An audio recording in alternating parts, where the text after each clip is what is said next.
Assalamualaikum warahmatullahi wabarakatuh. Welcome back to my channel. Selamat berjumpa kembali tentunya di channel ini. Dari beberapa pembahasan video di depan juga dan beberapa video cuplikan di depan juga teman-teman. Dan sekarang kita akan beralih tema atau beralih informasi tentang berita olahraga untuk hari ini. Dan pembahasan untuk hari ini cukup menarik sekali ya, karena kita akan membahas berita-berita terbaru juga teman-teman. Ya, apapun yang saya sampaikan di video ini juga dan anggaplah sebagai hiburan semata saja teman-teman.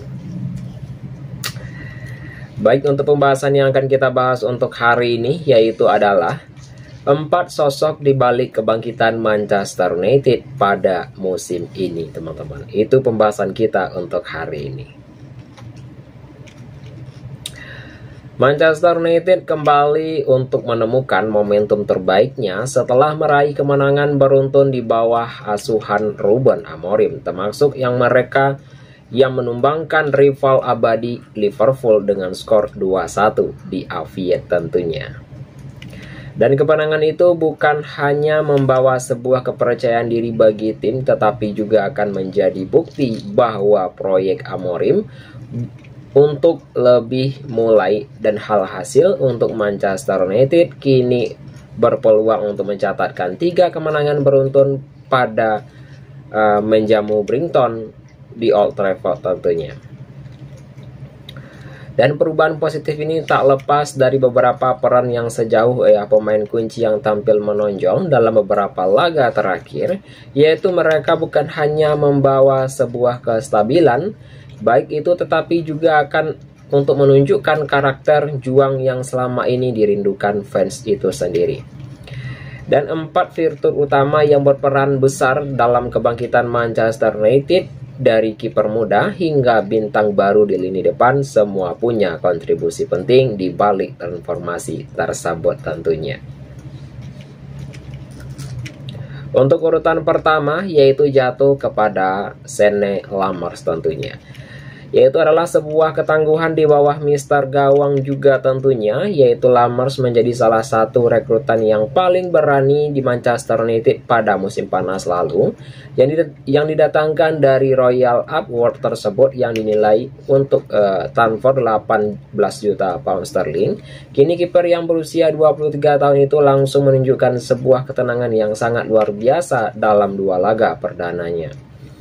Baik itu Lammers ya itu sendiri direkrut untuk menggantikan Andre Onana, itu yang kerap dikritik karena performanya tidak konsisten tentunya teman-teman, yaitu dengan debut yang akan datang saat Manchester United, yaitu menang 2-0 atas Sunderland tersebut. Dan sesungguhnya juga ya teman-teman semuanya, yaitu yang mungkin yaitu yang akan terjadi mungkin di Anfield tentunya ya teman-teman. Dan meskipun tampil di atmosfer yang sangat menekan juga tentunya, yaitu Lammers mampu menjaga sebuah ketenangan dan berperan penting dalam sebuah kemenangan Manchester United ya, dalam kemenangan pertama di markas Liverpool semenjak tahun 2016 ya, tentunya Kapten Harry Maguire ya bahkan sangat memujinya untuk membuat sang kiper menjadi sebuah pribadi yang besar dan potensi yang sangat luar biasa tentunya. Dan jangan lupa untuk saksikan Manchester United akan bertemu Nottingham Forest, yaitu pada tanggal 1 November 2025 jam 10 malam waktu Indonesia Barat, terutama di Indonesia teman-teman. Untuk yang kedua yaitu adalah Harry Maguire, yaitu adalah pemimpin yang bangkit tentunya.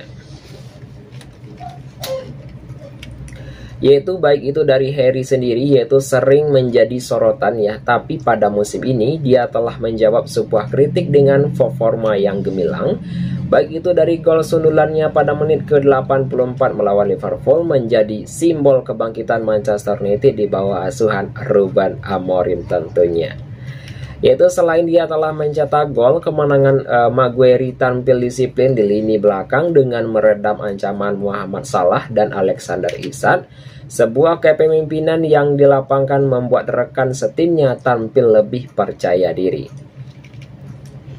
Selepas laga tersebut, Maguire tampil emosional saat merayakan kemenangan bersama supporter, dan ia telah membuktikan bahwa sangat komitmennya untuk klub tidak pernah pudar, semakin sering diragukan publik juga tentunya. Baik itu dari Huesa Kunka ya, tentunya adalah motor serang baru juga, yaitu baik yang dinilai untuk menunjukkan alasan mengapa Manchester United rela menebusnya dari Wolves dengan harga 62, juta pound sterling, yaitu adalah pemain asal Brazil itu tampil luar biasa saat menghadapi Liverpool pada pekan lalu tentunya, dan penampilan itu tersebut menjadi hal terbaik sejak untuk mengenakan seragam Manchester United.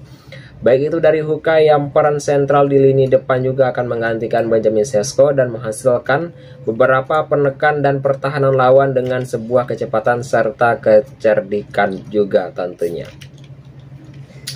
Ruben Amorim yaitu sangat memuji ya teman-teman ya untuk kontribusi yang telah menyebutkan Huka cocok untuk karakteristik juga, yaitu pertandingan yang seperti di Aviet.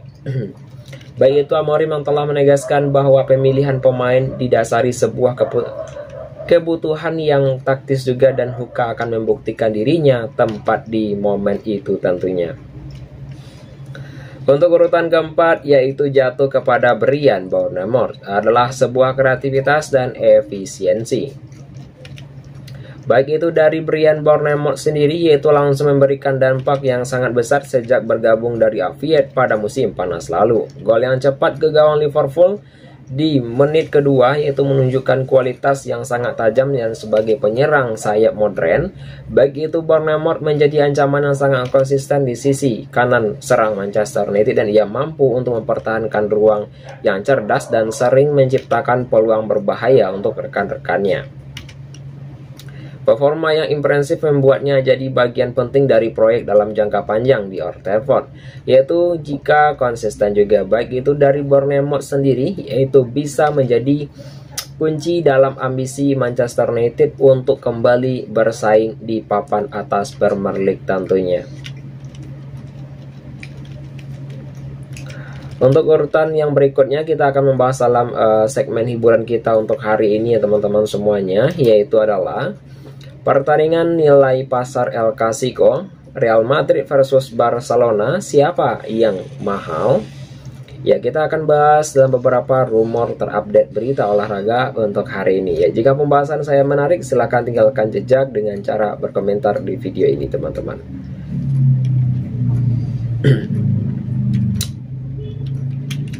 Yaitu laga panas yang bertajuk El Clasico akan untuk mempertemukan Real Madrid dan Barcelona pada hari Minggu, yaitu pada malam nanti tentunya. Dan tim mana yang memiliki nilai pasar yang lebih tinggi? Seperti salah satu yang sudah diketahui, Real Madrid dan Barcelona merupakan dua tim yang tersukses di Spanyol, dan itulah mengapa setiap pertemuan keduanya selalu menghadirkan laga panas yang sangat gengsi tersebut ya.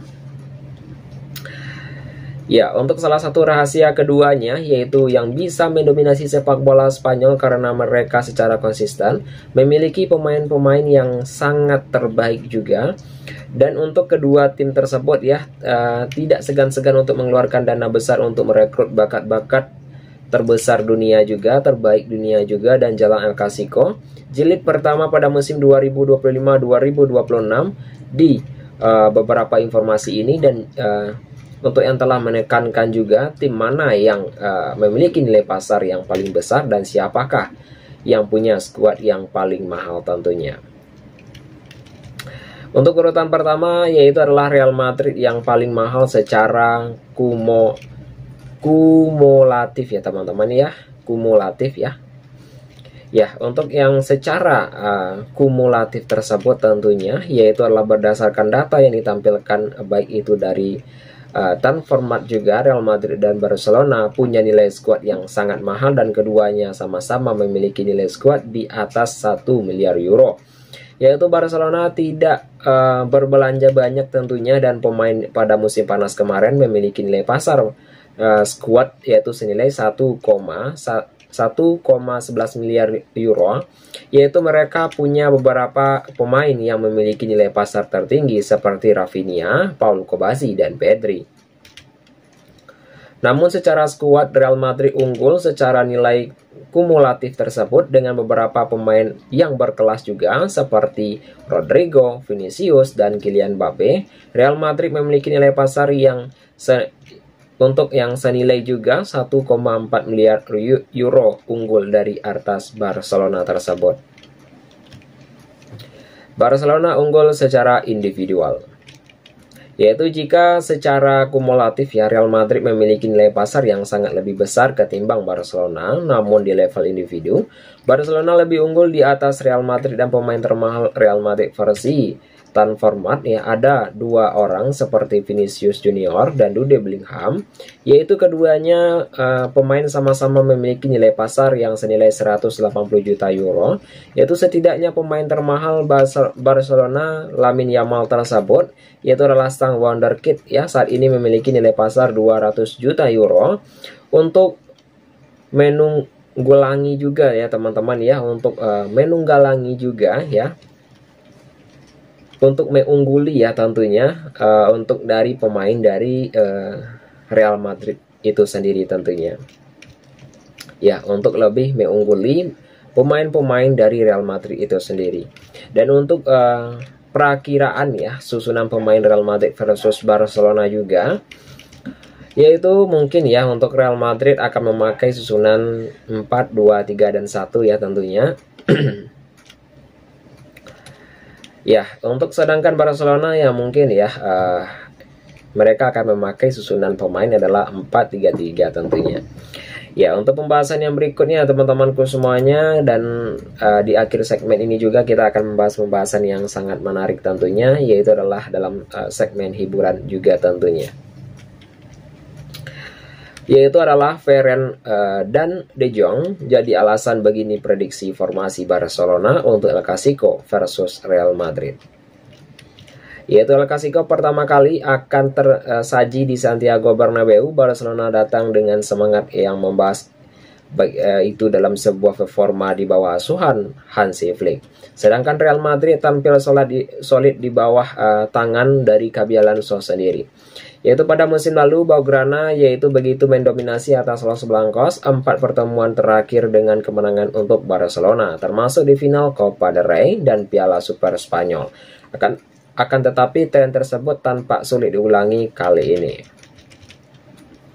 Ya, baik itu dari selain performa yang belum stabil, Barcelona juga kehilangan sejumlah pemain akibat cedera, yaitu daftar absen panjang Rafinha, Robert Lewandowski dan Gavi, dan Joan Garcia, Dani Olmo, Marc André Stegen, dan Andreas Christensen juga. Dan untuk barisan belakang yaitu jadi tumpuan juga tentunya ya teman-teman. Dan kiper utama Barcelona, Joan Garcia, dipastikan akan absen juga.